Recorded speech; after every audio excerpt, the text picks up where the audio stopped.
नमस्कार आप सभी को आपके अपने YouTube channel let's grow with Sandeep पर आप सभी का स्वागत है। दोस्तों सबसे पहले तो मैं आप सभी को धन्यवाद देना चाहूंगा कि YouTube channel let's grow with Sandeep पर 100 सब्सक्राइबर कंप्लीट हो चुके हैं। वैसे तो ये जो संख्या है एक बहुत ही छोटी संख्या है, कुछ भी नहीं है, लेकिन मेरे लिए ये बहुत बड़ी बात है। मेरे लिए बहुत बड़ी बात इसलिए है कि जहां पर मैं बिल्कुल शून्य था, बिल्कुल जीरो था, वहां पर आज 100 लोग आप मेरे साथ में जुड़े हुए हैं। आज 100 लोगों का साथ में मेरे साथ में हैं, 100 लोगों का साथ आज मेरे साथ में है, तो मेरे लिए बहुत बड़ी बात है। एक छोटे से परिवार में आप 100 सदस्य आज मेरे साथ में जुड़े हुए हैं, तो दोस्तों बिल्कुल आप जुड़े रहिए। और दूसरा धन्यवाद मैं आपके पेशेंस को देना चाहूंगा कि लगभग पिछले 10-15 दिनों से मेरी क्लासें रिकॉर्ड नहीं हो पा रही थी। कभी कभी की सिचुएशन ऐसी हो जाती है कि व्यक्ति चाहकर भी अपने लिए भी टाइम नहीं निकाल पाता है, तो उस सिचुएशन में भी आप एक पेशेंस के साथ मेरे साथ जुड़े हुए हैं, तो बिल्कुल मैं आपके इस पेशेंस को भी धन्यवाद दूंगा। और ये पेशेंस आप बिल्कुल बनाए रखिए और मैं आपको विश्वास दिलाता हूं कि आगामी जो हमारी क्लासें होगी वो बिल्कुल रेगुलर रहेगी और जल्दी जल्दी मैं कोशिश करूंगा कि जो वीडियो हमारे साइकोलॉजी के वो आते रहे। तो दोस्तों पिछली क्लासों में हमने जो चाइल्ड डेवलपमेंट वो हमने स्टार्ट कर दिया था, जिसके अंतर्गत बाल विकास का अर्थ, बाल विकास की परिभाषा हमने पढ़ी थी। उसके बाद में बाल मनोविज्ञान का जो इतिहास है वो हमने जाना था। तो कंप्लीटली एक एक करके हमने दोनों टॉपिक हमने पढ़े थे। बाल विकास का अर्थ और परिभाषा की एक क्लास हमारी रही थी, उसके बाद में जो इतिहास की थी, बाल मनोविज्ञान का जो इतिहास रहा था उसकी एक क्लास हमने रखी थी। और आज की जो क्लास है दोस्तों वो रहेगी हमारी विकास के नियमों पर।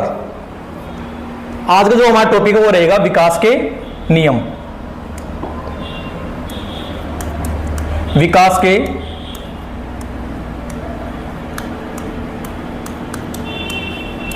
नियम।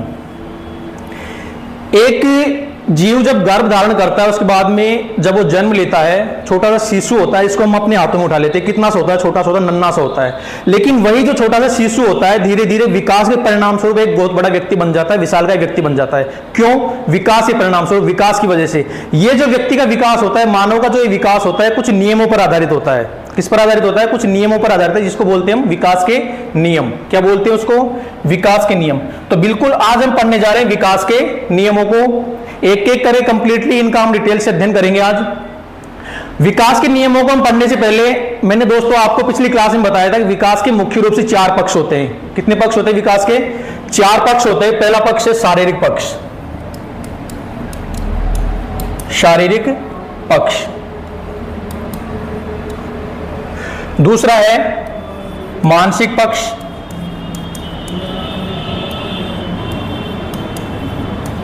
विकास का तीसरा पक्ष है सामाजिक पक्ष, सामाजिक पक्ष। और चौथा पक्ष है इसका संवेगात्मक पक्ष, संवेगात्मक पक्ष। तो बिल्कुल मुख्य रूप से विकास के 4 पक्ष होते हैं। पहला पक्ष हो गया हमारा शारीरिक पक्ष, पहला पक्ष जिसको हम बोलते हैं क्या? शारीरिक पक्ष।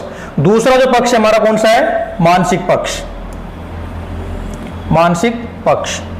तीसरा पक्ष है विकास का वो है सामाजिक पक्ष।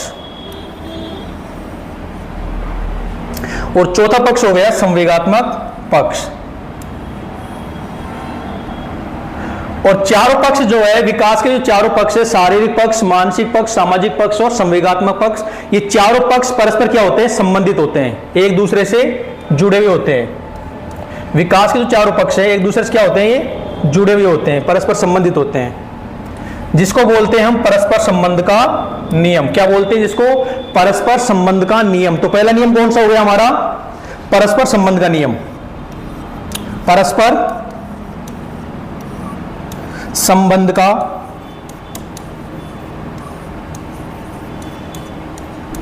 नियम। और परस्पर संबंध का नियम यह कहता है कि विकास के चारों पक्ष परस्पर संबंधित होते हैं, परस्पर जुड़े हुए होते हैं और एक दूसरे को क्या करते हैं? प्रभावित करते हैं, चाहे सकारात्मक ढंग से हो या नकारात्मक ढंग से हो। जैसे मान लीजिए शारीरिक पक्ष है, यदि इसका विकास अच्छे ढंग से हो रहा है, सकारात्मक ढंग से हो रहा है, अच्छे ढंग से हो रहा है, तो विकास के अन्य जो पक्ष हैं उन पर भी क्या पड़ेगा? इसका सकारात्मक प्रभाव पड़ेगा। अन्य पक्षों का भी विकास क्या होगा? अच्छे ढंग से होगा। और यदि शारीरिक पक्ष का विकास यदि गलत तरीके से हो रहा है, नकारात्मक ढंग से हो रहा है, कोई विकार उत्पन्न होता है इसके अंतर्गत, शारीरिक पक्ष के अंतर्गत कोई विकार उत्पन्न होता है, तो मानसिक पक्ष, सामाजिक पक्ष और संवेगात्मक पक्ष, यानी कहने का मतलब है कि जो अन्य पक्ष हैं विकास के वो भी क्या होंगे? नकारात्मक ढंग से प्रभावित होंगे, उनमें भी कई तरीके के विकार उत्पन्न हो जाएंगे। तो कहने का मतलब है कि जो विकास के चारों पक्ष है, शारीरिक पक्ष, सामाजिक पक्ष, मानसिक पक्ष और संवेगात्मक पक्ष। चारों पक्ष एक दूसरे से जुड़े हुए हैं, परस्पर संबंधित है और चारों पक्ष एक दूसरे को क्या करते हैं, प्रभावित करते हैं, सकारात्मक ढंग से भी और नकारात्मक ढंग से भी। सकारात्मक ढंग से तो इसलिए कि यदि किसी एक पक्ष का विकास सही ढंग से हो रहा होगा तो बाकी अन्य पक्ष भी सही ढंग से विकास होगा। बाकी शारीरिक पक्ष में यदि किसी प्रकार का विकार उत्पन्न होता है, किसी भी एक पक्ष में कोई विकार उत्पन्न होता है तो बाकी अन्य पक्ष भी क्या होंगे, उससे प्रभावित होते हैं। तो सभी पक्ष एक दूसरे से क्या होते हैं, संबंधित होते हैं, जिसको बोलते हैं परस्पर संबंध का नियम। तो पहला नियम हो गया हमारा परस्पर संबंध का नियम। एक बात और ध्यान रखनी है हमको दोस्तों, चारों पक्ष तो परस्पर संबंधित होते हैं, लेकिन जो घनिष्ठ संबंध पाया जाता है वो पाया जाता है किसमें, शारीरिक विकास में और मानसिक विकास में। शारीरिक विकास और मानसिक विकास घनिष्ठ रूप से एक दूसरे से संबंधित होते हैं। बिल्कुल मनोवैज्ञानिकों का मानना है कि शारीरिक विकास और मानसिक विकास साथ साथ चलते हैं। जिस गति से शारीरिक विकास होता है उसी गति से मानसिक विकास भी होता है। यदि शारीरिक विकास व्यक्ति का रुक जाता है तो मानसिक विकास भी क्या हो जाएगा, रुक जाएगा। जैसे मान लीजिए कि एग्जांपल समझते हैं इसको कि ये हमारा होता है दायां हेमिस्फेयर। कौन सा होता है, दायां हेमिस्फेयर होता है, और ये होता है बायां हेमिस्फेयर। जब व्यक्ति का दायां हेमिस्फेयर कार्य करना बंद कर देता है तो बॉडी का जो बायां पार्ट होता है हमारा वो कार्य करना कंप्लीटली बंद कर देगा, जिसको हम बोलते हैं लकवा मारना या पैरालिसिस हो जाना। जब हमारा जो दायां हेमिस्फेयर होता है ना, ये कार्य करना जब बंद कर देता है तो हमारा जो बायां पार्ट होता है बॉडी का कंप्लीटली वो क्या हो जाएगा, बंद हो जाएगा, कार्य करना बंद कर देगा। और जब बायां हेमिस्फेयर कार्य करना बंद करता है तो हमारा जो बॉडी का दायां पार्ट होता है कंप्लीटली वो कार्य करना बंद कर देता है। तो जो घनिष्ठ रूप से जो संबंध पाया जाता है वो पाया जाता है शारीरिक विकास में और मानसिक विकास में, दोनों साथ साथ चलते हैं। जिस गति से शारीरिक विकास होता है उसी गति से मानसिक विकास भी होता है। शारीरिक विकास यदि रुक जाएगा, मानसिक विकास यदि रुक जाएगा तो शारीरिक विकास भी रुक जाएगा।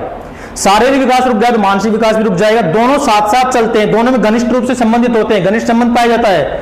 वैसे तो संबंधित तो चारों पक्ष होते हैं एक दूसरे से, संबंध तो चारों पक्षों में पाया जाता है, लेकिन जो घनिष्ठ संबंध होता है, सर्वाधिक जो संबंध पाया जाता है घनिष्ठ रूप से, वो होता है शारीरिक विकास में और मानसिक विकास में। तो ध्यान रखना, घनिष्ठ संबंध पाया जाता है शारीरिक पक्ष में और मानसिक पक्ष में। बाकी जो चारों पक्ष होते हैं वो परस्पर एक दूसरे से संबंधित होते हैं, जिसको बोलते हैं परस्पर संबंध का नियम। तो पहला नियम हमारा क्लियर होता है, परस्पर संबंध का नियम। नंबर 2 पर आता है दूसरा नियम। पढ़ने से पहले हम एक बार देखते हैं जो शारीरिक पक्ष होता है हमारा, शारीरिक विकास जो होता है उसमें कौन कौन सी क्रियाएं होती है। चलना होता है, खेलना होता है, कूदना होता है, उछलना होता है, दौड़ना होता है, ठीक है। तो जैसे मान लीजिए कोई बालक चलना अगर सीखता है, कोई बच्चा अगर चलना सीखता है, छोटा सा शिशु होता है, प्रारंभ में चलना थोड़ी आता उसको। ये तो है नहीं कि बच्चा जो है माँ की गोद से उठकर सीधा चलने लग जाएगा। तो बच्चा जो चलना सीखेगा तो कैसे सीखेगा, सबसे पहले वो क्या करेगा, घुटनों के बल चलेगा, घुटनों से चलना, ठीक है। सबसे पहले बच्चा घुटनों से चलता है, घुटनों के बल चलता है। उसके बाद में खड़े होना सीखता है, वो खड़े होना क्या सीखता है, खड़े होना, और खड़े होने के बाद में चलना सीखता है। सबसे पहले बच्चा सीखता है घुटनों से चलना, घुटनों के बाद में खड़े होना। खड़े होना भी कैसे, पहले तो सहारे से खड़े होगा, किसी चीज का सहारा लेकर खड़े होगा, और फिर बिना सहारे खड़े होना सीखेगा। उसके बाद में फिर वो सहारा लेकर के चलना सीखेगा, चाहे माँ की उंगली पकड़ के चलना सीखे या फिर अपने पिता की उंगली पकड़ के चलना सीखे, किसी अन्य गार्जियन की उंगली पकड़ करके चलना सीखे। बच्चा जो चलना सीखेगा तो सबसे पहले सहारा लेके चलेगा, फिर बिना किसी सहारे के चलना सीखता है। यानी सबसे पहले घुटनों के बल चलेगा, फिर खड़े होना सीखेगा और फिर चलना सीखता है। तो यानी कहने का मतलब जो होता है, बालक का जो विकास प्रतिमान होता है, जो पैटर्न होता है, इसको बोलते हैं इंग्लिश में पैटर्न, प्रतिमान बोलते हैं पैटर्न। जो विकास का जो पैटर्न होता है वो क्या होता है, समान होता है, जिसको बोलते हैं समान प्रतिमान का नियम। क्या बोलते हैं, समान प्रतिमान का नियम। तो दूसरा जो हमारा नियम है वो है समान प्रतिमान का नियम, समान प्रतिमान का नियम। और समान प्रतिमान का नियम यह कहता है कि बच्चे ने चाहे भारत में जन्म लिया हो या अमेरिका में जन्म लिया हो, उसके जो विकास का जो पैटर्न होता है, विकास का जो प्रतिमान होता है वो एक जैसा होता है। जैसे मान लीजिए भारत में जो पैदा हुआ बच्चा, वो चलना कैसे सीखेगा, सबसे पहले घुटनों के बल चलेगा, फिर खड़े होना सीखेगा, उसके बाद में वो चलना और फिर दौड़ना सीखेगा। अब भारत में जन्म लेने वाला बच्चे का विकास का पैटर्न ये हो गया, लेकिन जो अमेरिका में बच्चा जन्म ले रहा है उसका विकास का पैटर्न क्या होगा, ये तो है नहीं कि वो बच्चा माँ की गोद से उठकर सीधा दौड़ने लग जाएगा, दौड़ना थोड़ी सीखेगा सीधा। बच्चा जो उसका जो विकास पैटर्न होगा वो भी क्या होगा, सेम यही होगा, घुटनों से चलना, खड़े होना और फिर बिना किसी सहारे के चलना और फिर दौड़ना। कहने का मतलब है बालक ने चाहे धरती के किसी भी कोने में जन्म लिया हो, अमेरिका में जन्म लिया हो, भारत में जन्म लिया हो, पाकिस्तान में जन्म लिया हो, अमीर घर में जन्म लिया हो, महलों में जन्म लिया हो, गरीब घर में जन्म लिया हो, झुग्गी झोपड़ियों में जन्म लिया हो, यानी धरती के किसी भी कोने में बालक ने जन्म लिया हो, उसके विकास का जो पैटर्न होता है हमेशा यही होता है, समान होता है। तो दूसरा नियम कौन सा हो गया हमारा, समान प्रतिमान का नियम। यानी विकास में क्या, विकास के प्रतिमानों में क्या पाई जाती है, समानता पाई जाती है। विकास जो प्रतिमान होते हैं बच्चों के, जो विकास का प्रतिमान होता है वो क्या होता है, एक जैसा होता है और समान होता है। क्रमबद्धता का नियम।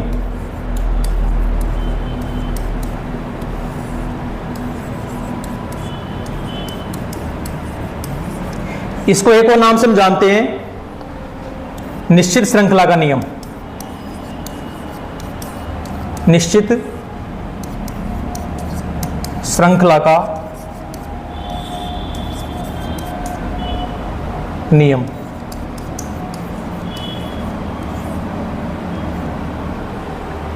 क्रमबद्धता का नियम यह कहता है कि विकास क्रमानुसार होता है, क्रमिक रूप से होता है।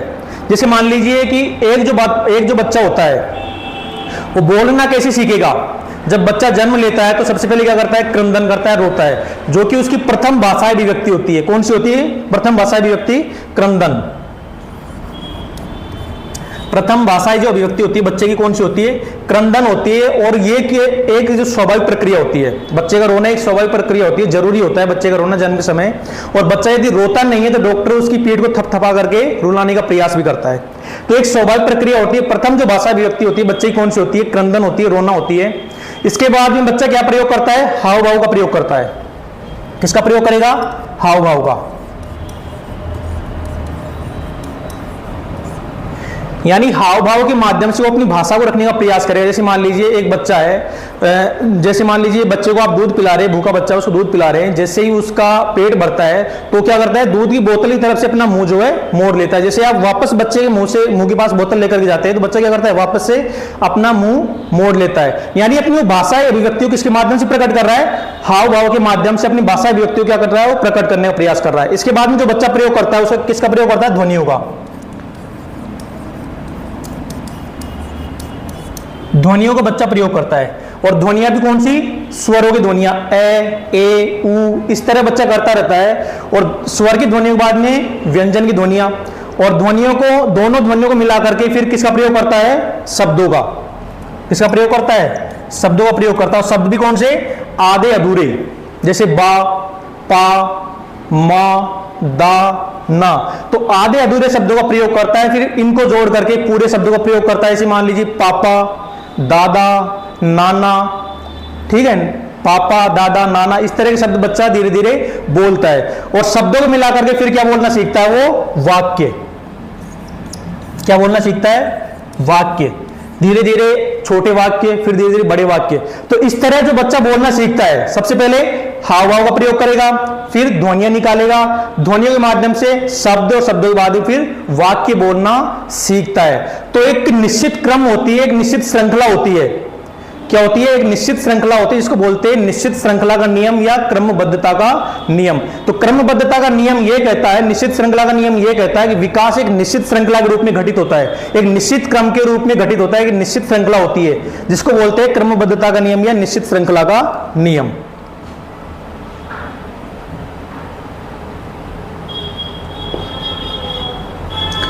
नेक्स्ट आता है हमारा चौथा नियम, निश्चित दिशा का नियम। निश्चित दिशा का नियम। और निश्चित दिशा के नियम के अंतर्गत हम दो नियम पढ़ते हैं। पहला है मस्तकाधमुखी, मस्तकाधमुखी क्रम, मस्तकाधमुखी क्रम। इसका एक और नाम है सिर पदानुमुखी क्रम। क्या बोलते हैं, सिर पदानुमुखी क्रम, सिर पदानुमुखी क्रम।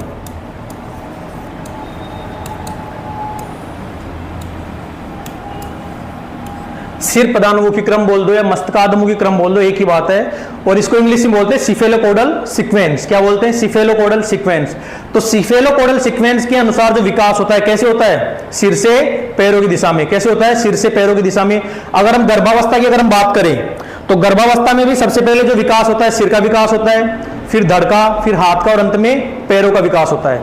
ठीक है, सबसे पहले सिर का विकास होता है और अंत में पैरों का विकास होता है। इसीलिए जब बच्चा जन्म लेता है, इसीलिए बच्चा जब जन्म लेता है तो उसके पैर जो होते हैं मुड़े हुए होते हैं। इस तरह से बच्चा क्या होता है, बच्चे के पैर कैसे होते हैं? मुड़े हुए होते हैं, क्योंकि उसके पैरों का विकास सबसे अंत में होता है, इसलिए उसके पैर मुड़े हुए होते हैं। और बच्चा जब धीरे धीरे बड़ा होता जाता है तो उसके पैरों की मालिश की जाती है, तो बच्चे के पैर सीधे होते हुए चले जाते हैं।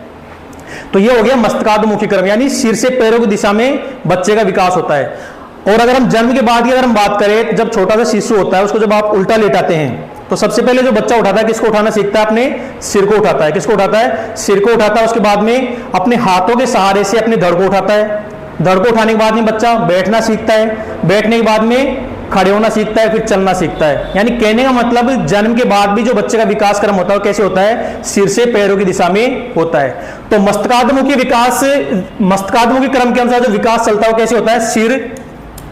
सिर के बाद में धड़, धड़ के बाद में हाथ और अंत में पैर। तो सीक्वेंस यही होगी।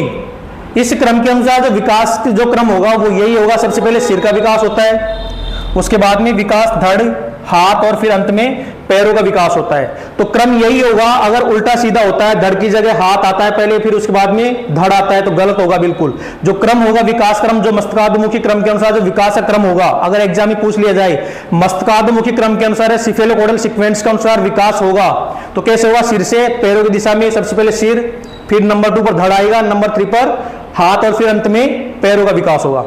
तो मस्तकाधमुखी क्रम के अनुसार विकास होता है सिर से पैरों की दिशा में, ऊपर से नीचे की ओर। और दूसरा जो नियम हम पढ़ते हैं इसके अंतर्गत वो आता है प्रॉक्सिमोडिस्टल सीक्वेंस।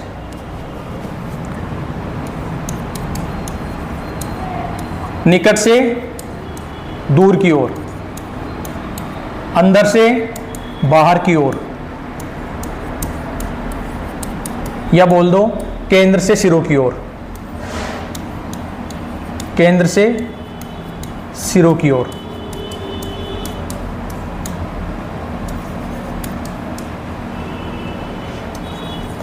इंग्लिश में बोलते हैं इसको प्रॉक्सिमोडिस्टल सीक्वेंस। तो निकट से दूर की ओर, अंदर से बाहर की ओर बोल दो केंद्र से सिरों की ओर, एक ही बात है। तो प्रॉक्सिमोडिस्टल सीक्वेंस के अनुसार जो विकास होता है कैसे होता है?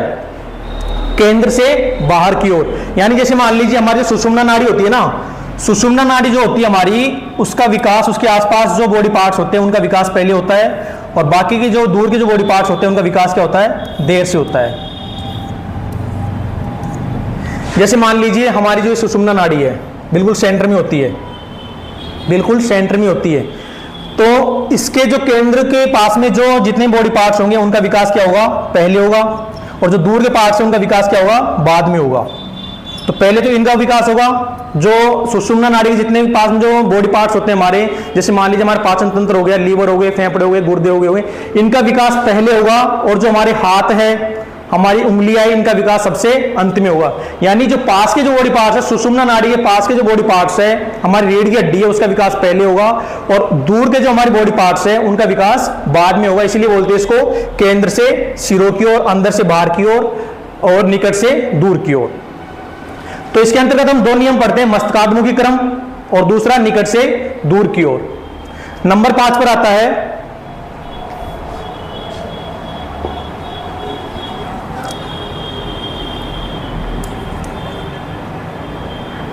व्यक्तिगत भिन्नता का नियम। व्यक्तिगत भिन्नता का नियम।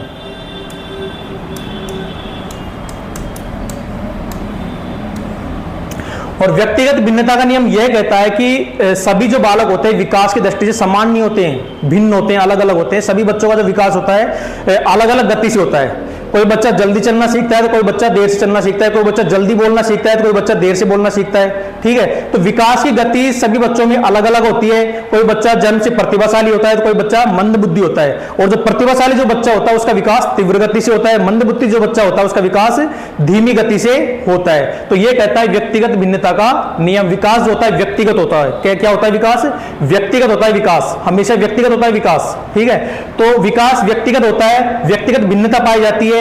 किसी में विकास तीव्र गति से होता है, किसी बालक में विकास धीमी गति से होता है। एक माँ के जो जुड़वा बच्चे होते हैं उनमें भी जो विकास होता है ना वो समान रूप से नहीं होता है कभी भी, उनमें भी विकास अलग अलग गति से होता है। कोई बच्चा जल्दी चलने लग जाता है, कोई बच्चा देर से सीखता है थोड़ा, कोई बच्चा जल्दी बोलना सीख जाता है, कोई बच्चा थोड़ा देर से बोलना सीखता है। कहने का मतलब है कि व्यक्तिगत होता है विकास जो होता है वो क्या होता है? व्यक्तिगत होता है। सभी में विकास की जो गति होती है वो क्या होती है? भिन्न होती है, अलग अलग होती है।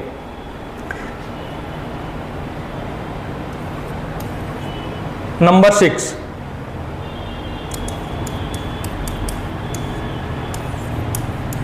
गति में भिन्नता का नियम।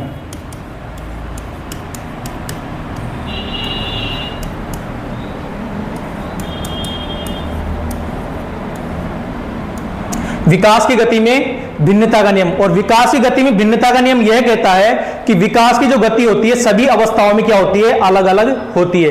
किसी अवस्था में विकास की गति तीव्र होती है तो किसी अवस्था में विकास की गति धीमी होती है। मेरिडिथ नामक एक मनोवैज्ञानिक हुए, उन्होंने कहा है कि विकास जो होता है 0 से 2 वर्ष जो होता है, 0 से 2 वर्ष में विकास जो होता है सबसे तीव्र गति से होता है। क्या होता है? तीव्र गति से होता है।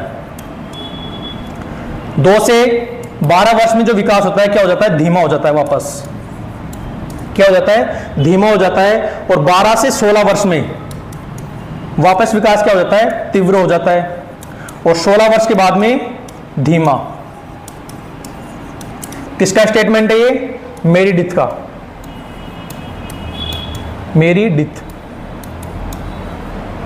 मेरिडिथ ने कहा है कि 0 से 2 वर्ष की आयु में विकास सबसे तीव्र गति से होता है, 2 से 12 वर्ष में विकास फिर से धीमा हो जाता है, और 12 से 16 वर्ष में विकास एक बार फिर से तीव्र गति से होने लग जाता है, और 16 वर्ष के बाद में विकास की गति फिर से धीमी हो जाती है। तो यानी विकास की गति कभी तीव्र तो कभी धीमी हो जाती है। कहने का मतलब शैशवावस्था जो होती है उसमें विकास तीव्र गति से होता है, बाल्यावस्था में विकास फिर से धीमा हो जाता है, और जैसे किशोरावस्था प्रारंभ होती है तो जो बच्चे का जो विकास होता है वापस एक बार से तीव्र गति से होना प्रारंभ हो जाता है, और किशोरावस्था के बाद में फिर वापस विकास जो होता है धीमा हो जाता है। तो विकास की गति धीमी तो कभी तीव्र, लेकिन विकास कभी रुकता नहीं है। विकास कभी रुकता नहीं है, उसकी गति भिन्न होती रहती है। किसी अवस्था में विकास की गति तेज होगी तो किसी अवस्था में धीमी होगी। यह होगा गति में भिन्नता का नियम। नंबर 7 पर आता है व्यक्तिगत भिन्नता का नियम, गति में भिन्नता का नियम, विकास की गति में भिन्नता का नियम। विकास की गति में भिन्नता का नियम। नंबर 7 पर आता है वर्तुलाकार प्रगति का नियम। वर्तुलाकार प्रगति का नियम।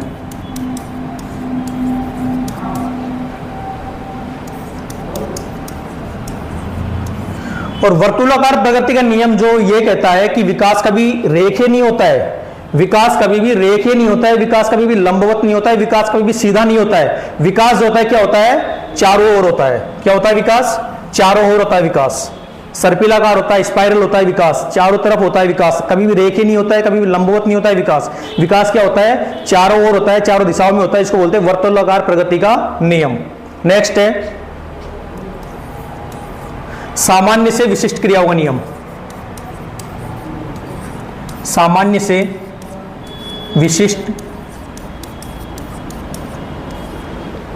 क्रियाओं का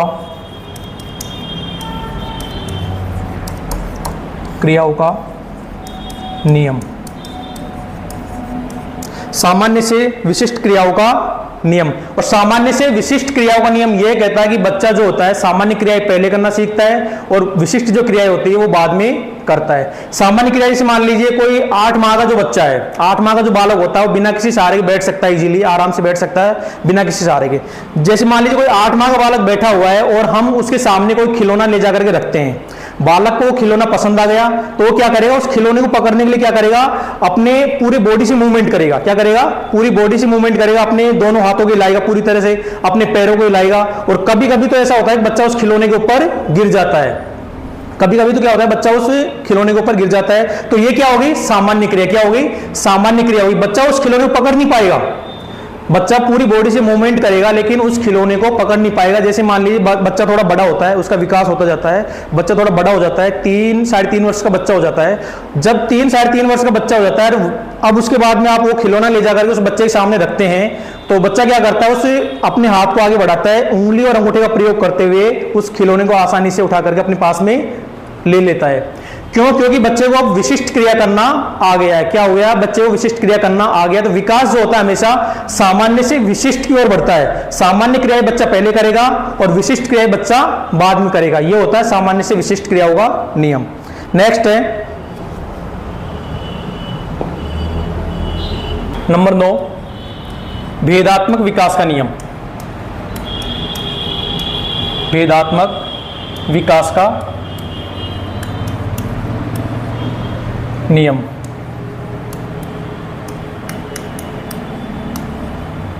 भेदात्मक विकास का नियम, और भेदात्मक विकास का नियम यह कहता है कि लड़का और लड़की, इन दोनों का जो विकास होता है वो क्या होता है, अलग अलग होता है। क्या होता है, अलग अलग होता है लड़का और लड़कियों का विकास। क्योंकि कहीं ना कहीं जो लिंग होता है, जो जेंडर होता है, वो कहीं ना कहीं विकास को क्या करता है, प्रभावित करता है। जैसे मान लीजिए लड़कियों का जो विकास होता है वो अलग होता है, लड़कों का विकास अलग होता है। कैसे कि जो लड़कियां होती है फिजिकली जल्दी मैच्योर होती है। क्या होती है, जल्दी मैच्योर हो जाती है। लड़के बाद में होते हैं। लड़के लंबाई में अधिक होते हैं, लड़कियां कम होती है। लड़के वजन में ज्यादा होते हैं, लड़कियां कम होती है। तो कहीं ना कहीं जो जेंडर होता है विकास को क्या करता है, प्रभावित करता है। इसको बोलते हैं भेदात्मक विकास का नियम। और इस विकास के नियम के अनुसार जो लड़का और जो लड़की होती है, इन दोनों का विकास क्या होता है, अलग अलग होता है। नंबर 10 पर आता है एकीकरण का नियम। एकीकरण का नियम। एकीकरण का नियम यह कहता है कि बच्चा जब किसी वस्तु को पकड़ता है तो सबसे पहले कंप्लीटली जो पूरा बॉडी होता है, पूरा बॉडी पार्ट्स होता है, उसका प्रयोग करता है और उसके बाद में उसके अंगों का प्रयोग करना बाद में सीखता है। जैसे मान लीजिए बच्चा किसी चीज को पकड़ रहा है तो पूरे हाथ का प्रयोग करेगा, पहले क्या करेगा, पूरे हाथ का प्रयोग करेगा, उसके बाद में उसके अंगों का प्रयोग करेगा। जैसे उंगलियों का और अंगूठे का जो प्रयोग करेगा वो बाद में करेगा। जैसे जैसे विकास होता जाएगा तो हाथ और उंगलियों में क्या करेगा, समन्वय स्थापित करेगा और इन दोनों के प्रयोग के माध्यम से फिर उस चीज को पकड़ना सीखेगा, जिसको बोलते हैं एकीकरण करना। तो एकीकरण का नियम। नंबर 11 पर आता है निरंतर विकास का नियम। निरंतर विकास का नियम।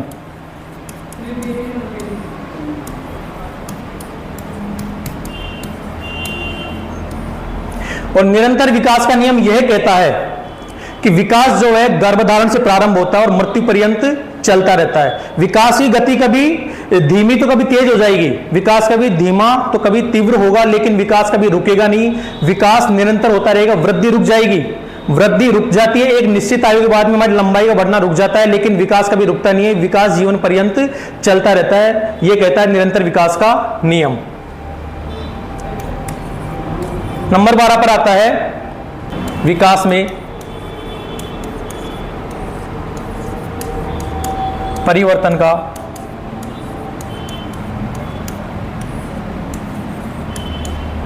नियम। विकास में परिवर्तन का नियम। अब आप मुझे बताइए क्या विकास के अंतर्गत परिवर्तन होता है? विकास के अंतर्गत क्या परिवर्तन होता है? तो बिल्कुल यस, विकास के अंतर्गत परिवर्तन होता है। किसमें परिवर्तन होता है? जैसे मैंने आपको बताया था कि विकास के मुख्य रूप से 4 पक्ष होते हैं। कौन कौन से? शारीरिक, मानसिक, सामाजिक और संवेगात्मक।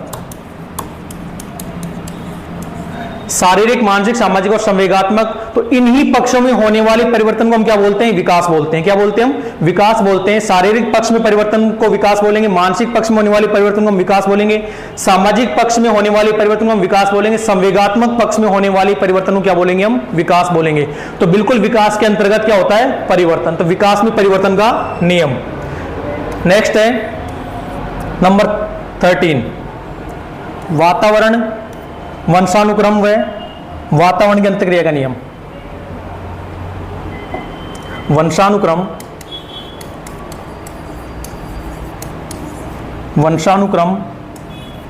व वातावरण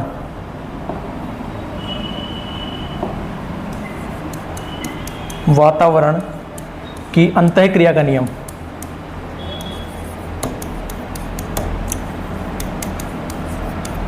की अंतःक्रिया का नियम।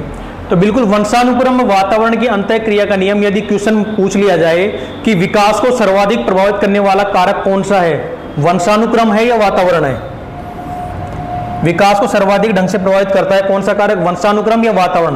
तो बिल्कुल इसका आंसर हम नहीं दे सकते हैं, क्योंकि वंशानुक्रम और वातावरण जो है दोनों ही बेहद महत्वपूर्ण ढंग से विकास को प्रभावित करते हैं। दोनों ही कारक जो है विकास को महत्वपूर्ण ढंग से क्या करते हैं, प्रभावित करते हैं, वंशानुक्रम और वातावरण। बिल्कुल वुडवर्थ ने कहा था कि व्यक्ति जो है वंशानुक्रम और वातावरण का योग ना होकर क्या है, दोनों का क्या है, गुणनफल है। क्या है? व्यक्ति दोनों का गुणनफल। किसने कहा था? वुडवर्थ ने।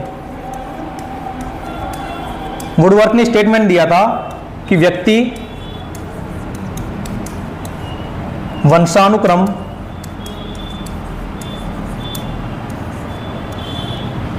व वातावरण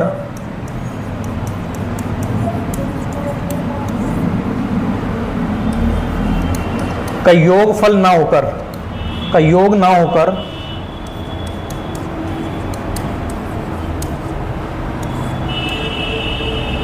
होकर दोनों का गुणनफल है।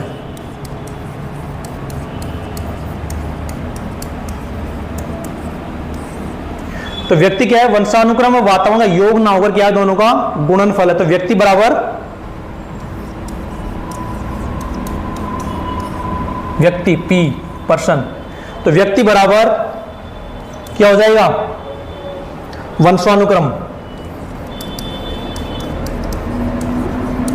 वंशानुक्रम हेरिडिटी।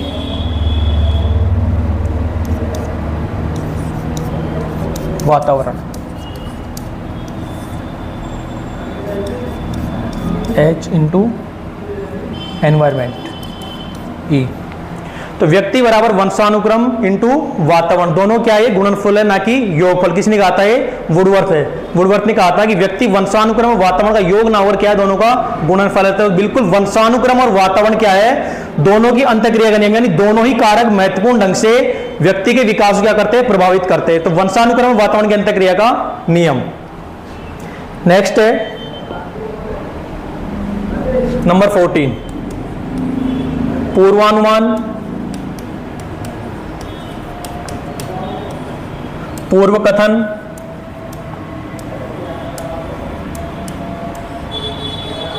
या बोल दो भविष्यवाणी का नियम। भविष्यवाणी का नियम।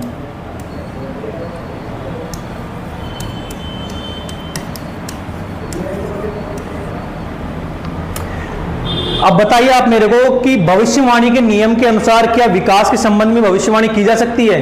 तो बिल्कुल विकास के संदर्भ में भविष्यवाणी की जा सकती है। जैसे मान लीजिए कि कौन सी अवस्था में कौन से लक्षण बालक में प्रकट होंगे। शैशवावस्था में बालक में ये लक्षण प्रकट होंगे, बाल्यावस्था में बालक में ये लक्षण प्रकट होंगे, और किशोरावस्था में बालक में ये लक्षण प्रकट होंगे। इन सभी लक्षणों की क्या की जा सकती है, भविष्यवाणी की जा सकती है। ये होता है भविष्यवाणी का नियम। ऐसा नहीं है कि बालक जो शैतानियां कर रहा है उसके अकॉर्डिंग हम भविष्यवाणी कर देंगे कि आगे चल के तो चोर बनेगा, डाकू बनेगा। ठीक है, कुछ बच्चे तो शैतान होते हैं बहुत, ठीक है, तो इसका मतलब नहीं है कि वो आगे जाके चोर डाकू वगैरह बन जाएगा। ऐसे बच्चे आगे जाकर के इंजीनियर बनते हैं, डॉक्टर भी बनते हैं, शिक्षक भी बनते हैं। ठीक है, इसका मतलब ये नहीं होता है कि भविष्यवाणी इस तरह से की जाएगी ना। भविष्यवाणी का मतलब होता है कि शैशवावस्था में ये लक्षण बच्चे में प्रकट होंगे, बाल्यावस्था में बच्चे में ये लक्षण प्रकट होंगे, और किशोरावस्था में बच्चे में ये विशेषताएं प्रकट होंगी। तो इन विकास संबंधी जो विशेषताएं है उनकी क्या की जा सकती है, भविष्यवाणी की जा सकती है। ये होता है भविष्यवाणी का नियम। नेक्स्ट है विकास की प्रत्येक अवस्था के अपने खतरे होते हैं।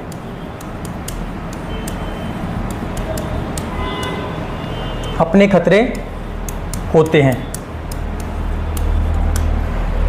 विकास की प्रत्येक अवस्था के अपने खतरे होते हैं। तो बिल्कुल यस, एकदम सही है कि विकास की प्रत्येक अवस्था क्या होते हैं, अपने अपने खतरे होते हैं। गर्भावस्था के अपने खतरे होते हैं, शेषावस्था के अपने खतरे होते हैं, बाल्यावस्था के अपने खतरे होते हैं और किशोरावस्था के अपने खतरे होते हैं। गर्भावस्था के अंतर्गत अगर हम बात करें तो माँ को गर्भावस्था के दौरान काफी चीजों का ध्यान रखना पड़ता है, खान पान का, ठीक है, तो बहुत चीजों का ध्यान रखना पड़ता है। तो शेषावस्था के अपने खतरे होते हैं, बाल्यावस्था के अपने खतरे होते हैं और किशोरावस्था के अपने खतरे होते हैं। नेक्स्ट है प्रारंभिक विकास।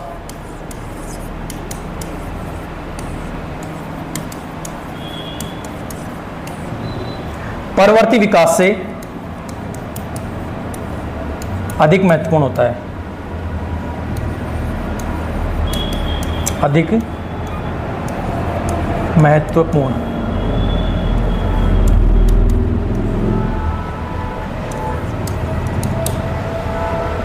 प्रारंभिक विकास परवर्ती विकास से अधिक महत्वपूर्ण। परवर्ती का मतलब होता है बाद का विकास, जो बाद में विकास होता है। तो बिल्कुल प्रारंभिक जो विकास होता है ना बहुत महत्वपूर्ण होता है, क्योंकि प्रारंभ में ही हम बच्चे को उंगली पकड़ के चलना सिखाते हैं। प्रारंभ में ही बच्चे को संस्कारों की शिक्षा दी जाती है, अच्छा क्या है गलत क्या है ये सब चीजें सिखाई जाती है। तो प्रारंभिक विकास होता है वो बहुत ही महत्वपूर्ण होता है। और मनोवैज्ञानिकों का मानना है कि जो 3 वर्ष की जो आयु होती है वहां तक बच्चे की जीवन की आधारशिला का निर्माण हो जाता है। कहां तक? 3 वर्ष की आयु तक। 3 वर्ष की आयु तक जो बच्चे की जो जीवन की आधारशिला होती है उसका निर्माण हो जाता है। ये मानना है मनोवैज्ञानिकों का कि व्यक्ति को जो कुछ बनना होता है ना वो 3 वर्ष की आयु तक बन जाता है, उसकी जीवन की आधारशिला का निर्माण हो जाता है। तो प्रारंभिक विकास जो होता है वो बहुत ही महत्वपूर्ण होता है बाद के विकास के बजाय। तो प्रारंभिक विकास परवर्ती विकास से अधिक महत्वपूर्ण है। तो एक बार इनको रिवाइज कर लेते हैं जो विकास के नियम है। 16 नियम हो गए हमारे। पहला नियम था हमारा परस्पर संबंध का नियम, और परस्पर संबंध का नियम ये कहता है कि विकास के चारों पक्ष क्या होते हैं, परस्पर एक दूसरे से संबंधित होते हैं, एक दूसरे से जुड़े हुए होते हैं। विकास का कोई एक पक्ष यदि प्रभावित होता है, चाहे सकारात्मक ढंग से हो या फिर नकारात्मक ढंग से हो, तो अन्य पक्ष भी क्या होंगे? प्रभावित होंगे। यदि किसी एक पक्ष का विकास सही ढंग से हो रहा है तो बाकी अन्य पक्षों का विकास सही ढंग से होगा, और यदि किसी एक पक्ष में कोई विकार उत्पन्न होता है तो बाकी अन्य पक्षों भी उससे क्या होंगे? प्रभावित होंगे। बाकी जो घनिष्ठ संबंध होता है शारीरिक विकास और मानसिक विकास में पाया जाता है। बाकी जो चारों पक्ष होते हैं क्या होते हैं? परस्पर संबंधित होते हैं। समान प्रतिमान का नियम। अब इसमें देखिए परस्पर संबंध के नियम में अगर आपसे क्वेश्चन पूछा जाए ना यहाँ पर कि घनिष्ठ संबंध पाया जाता है तो किसमें पाया जाता है? शारीरिक पक्ष और मानसिक पक्ष में करना है। बाकी जो चारों पक्ष होते हैं परस्पर संबंधित होते हैं, लेकिन घनिष्ठ संबंध की अगर बात की जाए तो वहां पर ये आएंगे दोनों, शारीरिक विकास और मानसिक विकास। शारीरिक पक्ष और मानसिक पक्ष में क्या होता है? घनिष्ठ संबंध पाया जाता है। नेक्स्ट है समान प्रतिमान का नियम। और समान प्रतिमान का नियम यह कहता है कि जो बच्चे का जो विकास होता है ना उसमें क्या पाई जाती है? समानता पाई जाती है, प्रतिमानों में समानता पाई जाती है।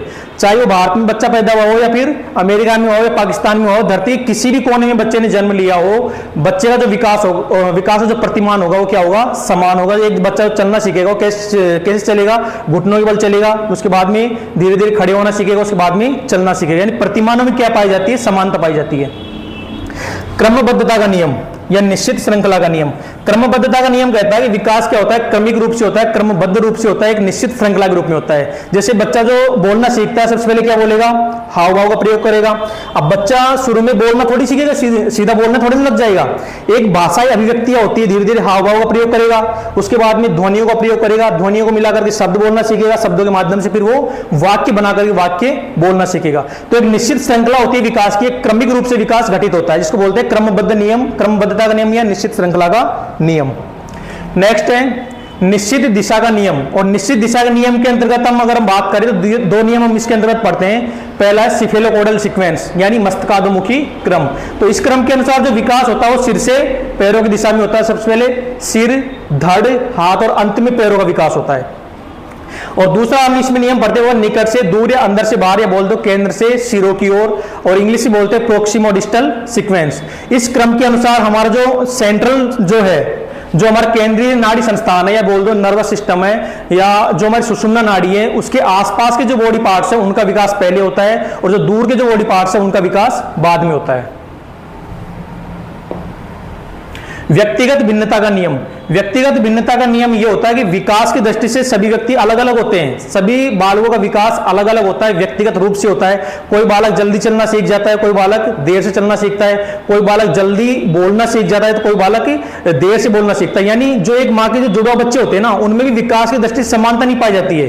कोई बच्चा जल्दी बोलना सीख जाएगा तो कोई बच्चा देर से बोलना सीखेगा। यानी जो प्रतिभाशाली बच्चा होता है उसका विकास तीव्र गति से होगा, और जो मंदबुद्धि जो बच्चा होगा उसका विकास धीमी गति से होता है। ये कहता है व्यक्तिगत भिन्नता का नियम। गति में भिन्नता का नियम, विकास की गति में भिन्नता का नियम। और विकास की गति में भिन्नता का नियम यह कहता है कि विकास की प्रत्येक अवस्था में विकास की गति क्या होती है, भिन्न होती है। शेषावस्था में विकास की गति तीव्र होती है, बाल्यावस्था में धीमी हो जाती है, और किशोरावस्था में एक बार फिर से वो तीव्र हो जाती है, और किशोरावस्था के बाद में फिर विकास धीरे धीरे जीवन पर्यंत चलता रहता है। तो गति में भिन्नता का नियम, मेरिडिथ का स्टेटमेंट यहां पर हमने पढ़ा था कि 0 से 2 वर्ष में विकास तीव्र गति से होता है, 2 से 12 वर्ष की अवस्था में विकास जो होता है धीमा हो जाता है वापस, और एक बार फिर से 12 से 16 वर्ष की अवस्था में विकास क्या हो जाता है, फिर से तीव्र हो जाता है, और 16 वर्ष के बाद में विकास धीमा हो जाता है, और वो जीवन पर्यंत धीरे धीरे चलता रहता है आगे। तो विकास की गति में भिन्नता का नियम। और वैसे अगर पूछा जाए कि सबसे तीव्र गति से विकास होता है, और अगर उसमें ऑप्शन यदि गर्भावस्था है, तो आपको गर्भावस्था करना, ध्यान रखना, गर्भावस्था में जितनी तीव्र गति से विकास होता है उतना विकास किसी अन्य अवस्था में नहीं होता है। गर्भावस्था में सबसे तीव्र गति से, उसके बाद नंबर 2 पर शेषावस्था, नंबर 3 पर किशोरावस्था। सबसे तीव्र विकास होता है गर्भावस्था, गर्भावस्था ऑप्शन में नहीं है तो शेषावस्था, और फिर किशोरावस्था। तो कहने का मतलब विकास की गति में भिन्नता का नियम का मतलब होता है कि विकास की प्रत्येक अवस्था में विकास की गति क्या होती है, भिन्न होती है। वर्तुलाकार प्रगति का नियम, वर्तुलाकार प्रगति का नियम यह कहता है कि विकास कभी भी सीधा नहीं होता है, रेखीय नहीं होता है, लंबवत नहीं होता है, विकास चारों ओर घटित होता है। सामान्य से विशिष्ट क्रियाओं का नियम कहता है कि बच्चा सामान्य क्रियाएं पहले करता है और बाद में विशिष्ट क्रियाएं करना सीखता है। तो सामान्य से विशिष्ट क्रियाओं का नियम। भेदात्मक विकास का नियम यह कहता है कि लड़का और लड़की दोनों के विकास में क्या पाया जाता है, भेद पाया जाता है, अलग अलग होता है दोनों का विकास। लड़कियों का विकास फिजिकली जो लड़कियां होती है जल्दी मैच्योर होती है, लड़के बाद में होते हैं। लड़कों में वजन ज्यादा पाया जाता है, जबकि लड़कियों में लड़कों की तुलना में कम वजन होता है। लड़कों की हाइट ज्यादा होती है, बल्कि जो लड़कियां होती है उनसे हाइट में कम होती है। तो कहीं ना कहीं जो जेंडर होता है ना, जो लिंग होता है, वो विकास को प्रभावित करता है।